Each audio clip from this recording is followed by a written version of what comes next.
Okay, morning everyone. Thanks Martin, and thanks guys in food and drinks for my little 15 minutes of fame here. Just by means of an introduction, some people may know who Encirc are, some people may not. We used to be called Quinn Glass. We rebranded in about May this year. We have about 1,200 employees split over two sites, one in Fermanagh in Northern Ireland and one in Cheshire, a couple of miles up the road from here. And we make principally glass containers, okay, bottles and jars. We started in 1998 and we now have about 32% of the UK and Ireland glass container market. So we've done all right out of it. Three things I would like to go through today, and I'll split them down principally in these three areas: the product, the concept, and the process. All right. So the first one to kick off is the product. That might be a wee bit hard to see, but what it is, it's a study that was conducted in Europe earlier on this year, looking at perceptions of glass and where glass stands. And three areas have grown and are a real focus of attention for consumers. And they're around the area of health, taste, and the one we're going to focus on today is environment. We could do health and taste another day, it's fine.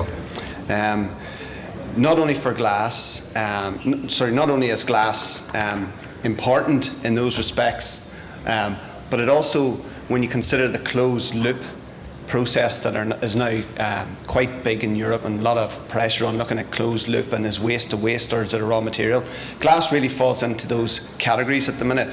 It already has a closed loop setup. It already has this in existence for many, many years. So the more glass we can get back from recycling perspective, the more we can actually use, up to about 90% for some of our green bottles. The more cullet we do use, the less raw materials that we use, the more efficient it is. Glass cullet is normally, cullet I should say to explain it, is glass that has been collected through bottle banks and processed, various contaminants taken out, and then made available to the glass industry again. Most of it is collected locally, so again, as a raw material source, you're not transporting it any great direction or any great distance. So again, a big contribution to where we are in terms of our carbon footprint. And these figures are slightly out now, but a couple of years ago there, in Europe, there was about 30 billion bottles, roughly about 11 million tonnes of glass that was recycled. That has a huge impact again on where we start as an industry. It takes out about 12 million tonnes of raw materials, because as you can imagine, when you take raw materials and put them into a furnace, there's certain processes that happen which means that you lose a percentage of your raw materials. But if you take glass and put it into the furnace, you get the exact same amount of glass back out again. There's no loss in it. It's got about 2.5% energy saving for every 10% cullet that you use, which is obviously a significant figure as well. And just to make that more relevant, that equates from an overall European perspective, taking about 4 million cars off the road. That's the same level of CO2 savings that we have. Back in 2000, as a company, we looked at what we can do for the industry and how we can help the industry. And at that stage, sustainability was already installed. Nearly as a byproduct of the industry we found ourselves in was all about recycling, and it continued on. So we looked and thought, well, what difference can we make to the glass container industry? And ultimately leading into the food, but principally the beverage industry in the UK and Ireland. It wasn't that we did this at the expense of our existing facilities. Our facility in Derry Lynn was the first glass container plant to get 14001 registered back in 2002, but we wanted to take that on a level, and we developed our facility in Elton in Cheshire.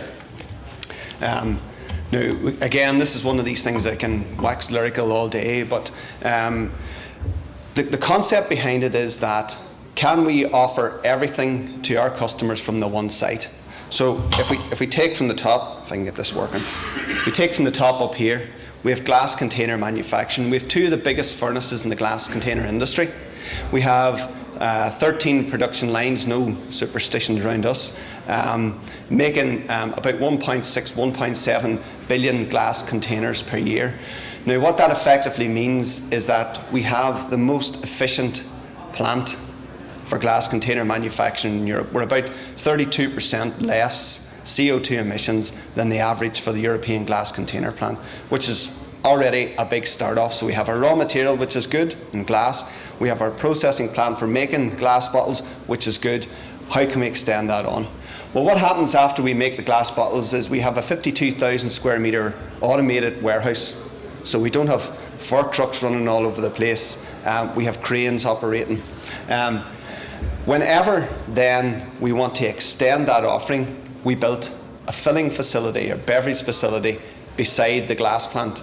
So whenever glass is needed in there, it automatically feeds out of the warehouse and straight into the filling plant. Now, apologies to any food people, we can't do anything for you yet, but in terms of beverage people, here's your solution that you've been looking for. That glass feeds in automatically into our filling hall. We fill it. When it's filled, it automatically feeds back out into the warehouse. So we've saved at least 2 transport movements at that point. Okay, glass doesn't have to go anywhere to be filled. It doesn't have to go from a filling facility to somewhere else for storage. Big focus that we have on this part of the business currently is wine. Working along with wrap, we know that every bottle that comes into the UK and gets filled in the UK as opposed to coming in filled saves 137 grams of carbon. All right. Now, if you consider wine comes in a metal box, and I know some people are going to go, oh, wine in a metal box. It's not like that at all. Wine comes in the metal box, the equivalent of about 32,000 bottles, as opposed to a container that comes in with the bottles where you get about 12 or 13,000. So again, there's where part of the big saving is in terms of the wine industry. Flexibility, speed to market are all part of that process that we offer. Now, that we also help develop products. We've done 3 or 4 products over the last year or two that we helped develop on site, and again they now come in component parts. It gives that flexibility back to customers that they don't have to go elsewhere to develop things now. They can develop them on site and get the glass and filling opportunity there. Now, the warehouse that we have is also bonded, so any alcoholic product can go in there and can stay there for as long as you want. Helps cash flow as well. And the final little bit of the picture that we've developed quite recently there is consolidated loading. In the past, what used to happen when we filled wine for whomever, that wine then used to leave where we are and go to a distribution centre somewhere, or an interim warehouse somewhere, or it would then have got broken down and it would be mixed and sent potentially back up the road. Now what happens is a number of our customers if you like, so down to supermarket level, send an order directly into us. That order is then picked from our store and consolidated onto one load. Now, one customer alone, that saves 30 lorry movements per week. At a 250-mile round trip, equates to something in excess of 140,000 kilos of carbon saved in a year. So it's quite significant, and it's a flexible bit, and it's an offering that people can save on as well. So that's what we like to call our 360 offer. We're extending it out now. We're trying to move it on beyond wines, beers and ciders. We're developing the soft drinks section of it as well to allow that expertise so we can be all-encompassing. The process then, leaving aside the product and the concept that we have, we split it down into about 6 different areas. That we try and track and measure how we progress, and this is a system that we've used and we've submitted and seems to work fairly well for us. The first one, moved on, is making sure that we have that link from the top down. You can pay lip service to these things and you can lose momentum behind them, and people quickly lose interest in it, but it's part of our monthly senior leadership team meeting. Sustainability is in there. We have our targets set. We review them on a monthly basis. We ensure that we're achieving those, and if we're not, we're asking the questions and we're putting the corrective actions in. We're also ensuring that the process of getting that information through to the rest of the factory is adhered to, that everybody's aware of it. It's not something that we're doing for the sake of doing it, or that at a certain level within the company they know about it. Everybody needs to know what it is that we're doing. From a strategy perspective then, again, not one that we pay lip service to. We're currently reviewing our sustainability charter because where we were when it was developed a few years ago to where we are now is totally different. And it was too comfortable for us just to sit with the charter that we had. We now want to challenge ourselves again and run it up. And these areas down along here are ones that we review on an annual basis. Reduced road mileage is one that we're working on currently. We're putting a rail link onto site, and again that links back into our board. They're happy to put £4 million into making sure that rail link is there. It'll take out about 1 million road kilometres per year, which again is a significant saving. We reduced our waste to landfill, which is something I think that everybody gets themselves involved in. Water efficiency again is another one. We're running currently at a 20% reduction year on year from some of the processes that we're working. Air emissions is one that we're particularly concentrating on, especially around our plant. I think that's the picture in the corner, you can't really see it. In terms of IPPC requirements, we're the only glass plant in the UK that adheres to IPPC without derogation. And then what we tried to do is surpass everything that we have. Sylvia's flagging 5 minutes at me, so. Communication then, coming back, there's 3 specific areas that we look at. Again, we have our environmental committee, meet bi-monthly, made up of guys throughout the business, headed up by an environmental manager. We have our environmental inductions, so anybody new coming into the base, it's not a matter of getting your HR induction and so on and so forth.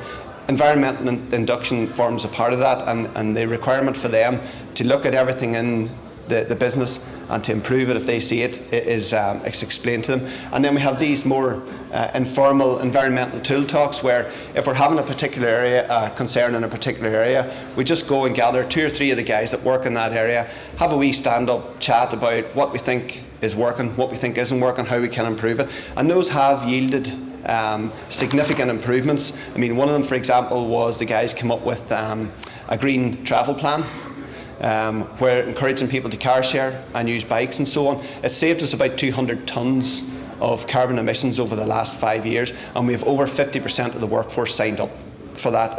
Over 80% of the workforce signed up for it. Now, we incentivise it a wee bit. If you come and you car share and you do it for a year, you get a hotel voucher for a weekend away or whatever, but it works and everybody's in that zone now. We know we can't do this ourselves. We know we don't have all the expertise ourselves, so we bring in third parties. I mean, Energia, Carbon Trust, Business in the Community, RAP are all ones that I'm sure you're familiar with. This one here, the Mersey Forest, is one that we're working on from a more local perspective. They're trying to increase the number of trees planted in the Mersey Basin area. So we ran a wee campaign earlier on this year, which is extending on out, called Trees for Me. We sponsor Beautiful South, not the group now, it's Wines of the Beautiful South. It's a tasting that's held in London every year, wines of South Africa, Chile and Argentina. And as part of that sponsorship, we said, well, come and sign up with us and we'll plant the tree to offset your carbon footprint for getting here. So that was quite successful. Of course, we got all the information and all the contacts, which now we can use for our own use. Finally, I'm just going to flick through the next one and just leave you with this. This is just some of the successes that we've had over the last while. It's been recognised now in a number of fronts. Say we won the Mersey Forest Green Business Award a couple of years ago. We're now finalists this year in the Manufacturer magazine Sustainable Manufacturing and Supply Chain Excellence Awards. So we're rightfully proud of all those, and rightfully proud for the guys of getting the recognition for doing it. But I think it's something that we mentioned yesterday. British Soft Drinks launched their sustainability roadmap in Westminster last night, and one of the important things is that you can't afford to ignore your supply chain. We're doing these things. We're happy to share these things with any of our customers to say, how can you achieve your sustainability objectives? We're here to do our bit, and we're happy to contribute that into it. Thank you very much.